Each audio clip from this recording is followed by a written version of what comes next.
Hey guys, welcome back to my channel. This is Kemi, and I'm here to talk about Beyond the Gates episodes 67 and 68. So we get to Thursday. And we see Anita. She's like, she keeps picking up her phone and putting it down, picking up her phone and putting it down. And she hasn't called the promoter to tell him that the reunion's off. And so Vernon is just like, if you haven't called the promoter, that means that maybe um maybe you're not so sure that the reunion's off. And she's just like, no, the reunion's off, and we're not going to do this. Like, we're not going to do this. And so she's talking to him, and so we find out that after they find out about Barbara, they have put a pause on the group to grieve her. And in the midst of their pause, that's when Anita decided to go solo. So because Anita decided to go solo, that pause turned into a separation. And it's just like, I see why Sharon is mad. Now I see why Sharon is mad. And I can get why she's mad, because it's just like, girl, we were supposed to be grieving this. We were supposed to be grieving our fourth member. And in the midst of us grieving, you making business decision and business moves that is benefiting you. So it's just like, okay, I see why Sharon is upset. But again, Sharon is just doing the most, honestly. So we see Tracy and Sharon at Orphe Jeans again. It's the next day, like when all of this is happening. So we see them at Orphe Jeans, and Tracy is telling Sharon that the reunion's off, and Sharon is just like, so she decided to take this off the table, and she didn't even have the audacity to call you. She had Vernon call you. Like, what? And Tracy tells her, like, the way, I don't even think that she knew he called. I feel like he called because he wants us to talk her into doing this. So they go to their Anita and Vernon's. And when they knock on the door, she just walks in the house, and it's just like, girl, you didn't even get invited in. You just walked in, and then you start making demands and like all this other stuff. And Anita is just like, you ain't about to walk up in my house and do all of that. So Vernon leaves, and she's just like, chicken, when he walks out. So they talk, and Anita tells him, like, girl, it no, like, yeah, okay, the buck stops here. Like, I'm done with you blaming me. We all gonna take blame for what happened to Barbara. This ain't all on me, and whatever you thought was gonna happen, it ain't gonna happen, and this reunion is off. And then she walks out the room, and she goes to her foyer, and she's crying. So we see Laura, she's finally back at work, and she's all excited. But no one is there. They leave her a note telling her, we're all doing other stuff. So just, get yourself acclimated or whatever. So she goes into the office, and then they're there, and they surprise her with a welcome back party. So they discuss the Leslie of it all, and Kat is telling them, yeah, Leslie ain't ish. She ain't gonna be ish, and Eva's part of that. But they not listening to her, of course. And it's just like, this girl has told y'all time and time again that Eva has something to do with it. And of course, Eva has something to do with it. But again, they are not listening. So it's like, it is what it is. So Nicole and Mona leave because they have work, they have to go do some stuff, and Laura's on a computer, and she's having a hard time trying to get it, like, with the new stuff that Eva has put the on the computer. So she's struggling. And Kat has to leave because she goes to the police station to check and see what the status is of the investigation. So Laura, again, she's struggling, so she decides to call Eva for help. So we see Eva and Ted at Uptowns, and he's just, checking on her, seeing how she's doing with work, how the salon is going. And Eva's just like, salon is going good, everything's well. But she's sad because although she likes working in the salon, she really loved working with Nicole. and she loved what she was doing with Nicole. She felt seen and she felt needed, and like it gave her a sense of purpose. And she really wants to do that again. She understands that she can't do it, and that, sorry, she knows that Nicole ain't featuring her, and she apologizes for her part in the reason why Nicole isn't feeling her in the breakup or whatever. So they talk about the Leslie of it all, and how Leslie is still trying to get back with him, and he ain't having it. And then what else did they talk about? Oh, they talk about Kat, and of course she throws another dig at Kat, and it's just like, girl, Kat has reasons to not like you, like, I guess. So she gets a call from Laura, so she gets up to leave, and as she's leaving, she sees Nicole, and Nicole just looks at them, and then Eva leaves. Nicole and Ted are talking. We see, who do we see? Oh, we see this episode, these two episodes, Thursday and Friday's episode, went by real fast. It wasn't a lot, but we see Eva meeting up with Laura, and she apologizes for what happened to her, and she helps her with the computer system or whatever. Then we go back to Ted and Nicole, and they're talking. He's doing the most talking, but she's like, you can see she wants to like let her guard down, but she's not letting her guard down. And they're like, talking a little bit of stuff. We see Jacob going to he's at Leslie, so they serve her the search warrant. They don't find anything because, of course, Eva had already took it. So um they take a boot and something else of hers to like make her feel like they found something, just to like put her on notice or whatever. So he goes back to the station, and that's where we see Kat. She done went to the station to check and see what the status is, and they tell her they ain't find nothing. And he tells her, look, I'm not playing with you no more. Remember what I did with your Aunt Danny? Trust and believe I could do the same with you. So keep testing me if you want to. Uh, so we see, again, we see Nicole and Ted, they're talking, and they're like, they're like inching a little closer together, and then here comes Leslie, and Nicole goes back to so she leaves, and Ted is just like, girl, look, I don't want to be with you. I don't want you. I ain't gonna want you. The love of my life just walked out that door. Leave me alone. And then he leaves. So we get to Friday's episode, and we see Eva. She's at Orphe Jeans, and she's on the phone with Laura and telling her, if you need anything, just let me know. I know I'm not welcome at the Richardsons, but I can still help you however I want. Kat walks in, and she overhears her, and she overhears her on the phone telling Laura that if she needs anything, she'll be at Orphe Jeans, listen to her audible. So Kat leaves, and she goes to the hotel, and she talks a concierge to let her into to Eva's room, so that she can search for the evidence, because she believes that she has it, which she does.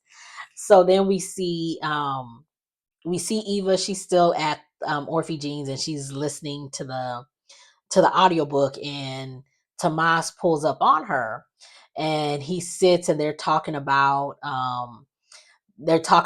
her and Leslie and what's the status of their relationship. She lets her know that Leslie kicked her out, and she lets him know that I'm sorry. She lets her know. She lets him know that she Leslie got to stay on her good side, because she got something on her, but she doesn't tell him what it is. So then they just start talking about the books that they like to read, and they apparently like the same author. So she's telling him about this trilogy, and he hasn't been able to get into the trilogy yet because he's been busy. But she was just like, well, if you ever want to get the book, I have the book. And he was just like, well, ain't no time like the present. Bill done canceled all his meetings, so let's go get the book. So they go back to her hotel room. And when they get to the room, she sees a box out in the middle of the corner. And she was just like, this wasn't out. Like, what's going on? And he was just like, well, maybe the cleaning people left it out after they cleaned and they just forgot to put it back. And she was just like, oh, okay. Mind you, Cat is there. So she's under the bed hiding.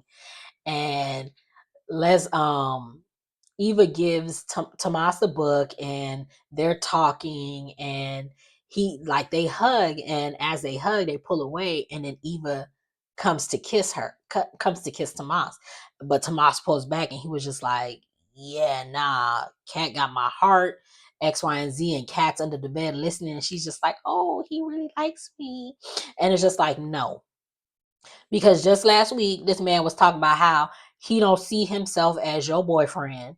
So, and he over here holding her hand, and then he is not for you. The only reason why he is like all like, oh, Cat's got my heart, is because he needs to be on Cat's good side because of Bill. And it's just like he can't go around kissing Eva because knowing Eva should throw it in Cat's face, like, so he got to be on his P's and Q's. He don't know. He Tomas is.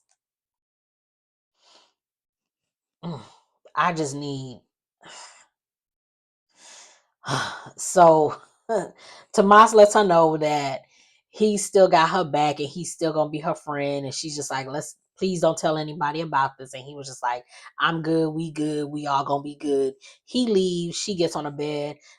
Laura calls her, so she leaves. Kat gets the evidence bag and she leaves. Eva comes back to her room and she's like reminiscing about her almost kiss with Tomas, and girl, it's whatever. Kat's at Orphe Jeans with the bag, and she's just like, oh, I knew she did. I knew she had it, X, Y, and Z. And it's just like, girl, what you gonna do with this? You can't turn it in, because if you turn it in, they gonna know that you stole it. So it's just like, girl, at least she had on gloves. So it's just like, what you gonna do with this? We shall see. So we see Naomi and Chelsea. They're at Uptowns, and they're discussing Kat, because Naomi was on the phone with Jacob, and he was just complaining about Kat being all up in his, like, making his job worse. And so Chelsea is just like, girl, that girl ain't even been on her business with me. Like, she need to stop. She's so consumed with the Eva Leslie of it all. She ain't doing what she's supposed to be doing with our business. So they're talking, and Chelsea talks to Naomi about Allison breaking up with her or breaking her heart or whatever. And Chelsea was just like, Naomi was just like, wait, Allison, like, and she was just like, so you're dating girls? And she was just like, yeah, is that a problem? She was just like, girl, no. Do you? As long whoever you choose to be with, I'm happy. As long as they make you happy, I'm happy. So as they're talking, Madison walks in, and she sees Chelsea, and she's just like, she smiles, and then she goes to walk away. And Chelsea is just like, so you really gonna act like you don't see me right here? I was just like, oh, Chelsea one of them. Chelsea is a mess. I like Chelsea. She has her moments, but I like Chelsea. So she, like, she introduces Madison to her sister, to Naomi, and Madison is just like, she's trying to hurry up and leave. So she's just like, all right, so okay. And so she leaves. And Naomi is just like, what was that? And so Chelsea tells her about her encounter with her. And Naomi was just like, so she didn't want to tell you where she worked. She was asking you she asked you some regular questions, and then she dipped out on you without saying goodbye and then running away from you today. Yeah, that's a no. She giving me weird vibes. Like, you deserve somebody who's not going to be ashamed or afraid to let it be known that that y'all know each other. She was just like, I didn't see a wedding ring on her, but who knows, she may be married. That's why she like that. But yeah, she's giving me weird vibes, and I think that is a no. as they're talking, they get a call from Derek to let them know that Bill's been rushed to the hospital. So we see who do we see? We see, what's his name? Haley. We see Haley and Bill. So Haley Bill done left work early and he's coming home, and Haley was on her way out to go see her stylist. And it's just like, you have a stylist? I'm gonna need you to fire that stylist, because the way you be dressing, no ma'am. But okay. So she's like asking him, why are you home early? Are you okay? What's going on? You never leave work early, X, Y, and Z. And Bill is just like, I'm okay. I just wanted to come home. So they start talking about the baby, and if it's a boy or a girl, if the boy is going to be playing ballet, or if the girl is going to be playing baseball and all this other stuff. They're just, talking, chopping it up or whatever. So then they decide to play like a little mini baseball or whatever. And they decide to play like, a little mini game of baseball. And then we see, what is it? We see, oh, he starts to like get real tight or whatever. So she runs to go get him something to drink. So she comes back, they're flirting, they start to make out, and then he just slumps over. So she calls 911. And he gets rushed to the hospital. We see Derek and Ashley, they're together at the hospital. They're talking about whatever they're talking about. She gets a phone call that Bill is on the way, and that's when Derek goes and calls Naomi. So Bill gets brought to the hospital. They call the neurologist. Ashley is getting some information from Haley, trying to calm her down. So we see Bill and Haley in the hospital room waiting for the doctor to come in.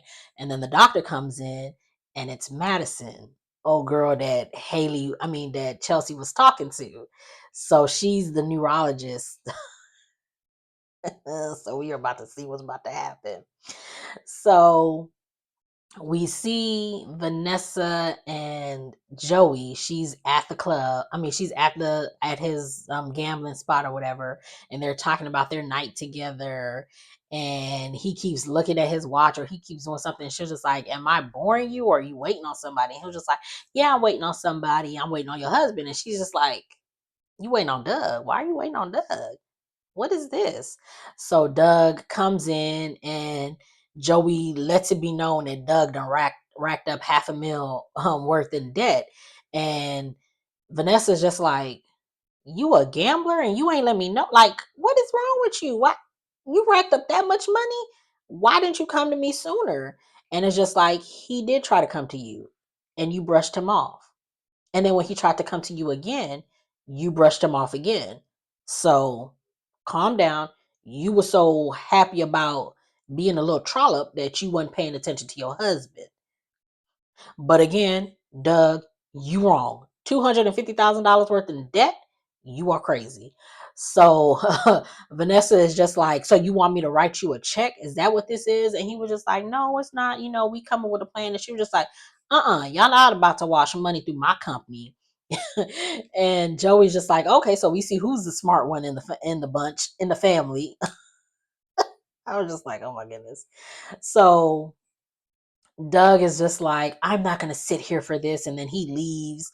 And I'm just like, bruh, you just left your wife here with this man. But then again, your wife has been letting it be known that she wants to stay with this man. So Doug leaves. Vanessa goes in on him, and she's just like, "I thought you cared, but it was just a game. You was playing me, and I ain't for this." And she smacks the dog smack out of him and then leaves. So that's how we end the week. It was a pretty good week. Yeah, it was a pretty good week. I enjoyed it. I've been enjoying it. I can't wait to see next week, because we see the trailer and it looks like Andre about to mess up. He gonna walk in on Danny and Kat and Chelsea are there. I can't wait to see what happens next week. Yeah, so we gonna get into it next week. But if you like what you see, make sure to like, comment, and subscribe. And I'll see you guys in the next one.